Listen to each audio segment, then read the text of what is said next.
This is the result of this tutorial. If you like what you see, keep watching.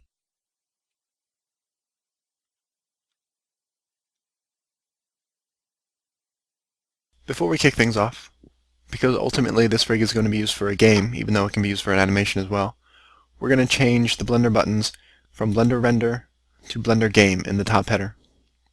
This enables a hidden set of buttons specific to the Blender Game Engine. In the first part of this tutorial series, I'm going to teach you how to rig a bow, so that we can just pull back one string bone, and the rest of the bow rig automatically bends back with it. I'm going to start by centering the cursor perfectly in the center of the handle. And in wireframe view, I'm going to press Shift and A. I'm going to start by adding a single bone. In edit mode, I'm going to move the top of that bone to the top of the handle. And because we don't want this metal piece to bend, I'm just going to add one bone to cover that entire expanse of the metal piece. And I'm going to continue on from there by pressing E and extruding the bone to match each edge loop of the mesh.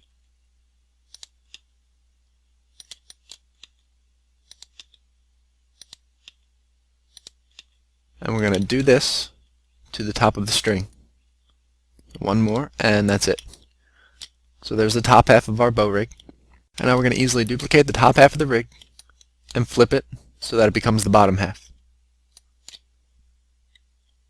Press Shift and D to duplicate all of the top bones in edit mode. Make sure the 3D cursor is still centered at the middle of the handle. And then change the pivot point to 3D cursor so that all the transforms happen around the 3D cursor. Press S to scale it, then press Z to snap it to the Z axis. Hold Control to snap it to the grid so that we can get down to a negative 1.0 exactly. And now we have bones from top to the bottom of the rig. Now before we add vertex groups to the mesh and parent it to the rig, we're going to add one more bone, a string bone. So press Shift and A with the cursor centered at the handle again, and it adds a new bone. Select that bone and move it all the way over to the center of the string. Move the top of the bone so that it's pointing to the right. Make it nice and big so we can see it when we need it. Now let's parent the mesh to the rig. This is actually going to be pretty easy.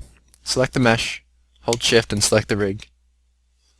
Press Ctrl and P to parent, and under Armature Deform, select with Automatic Weights. This will automatically create all the vertex groups for the mesh based on the vertices distance from each of the bones. So let's see how well that did. Go into pose mode by pressing Ctrl and Tab. Select the string bone and let's move it around. Alright, looks like that's pretty good. Now I'm going to select each of the bones in the top part of the rig. Just rotate them. Let's make sure everything's rotating correctly. When I select this bone and rotate it, looks like it's rotating a little bit of the metal piece.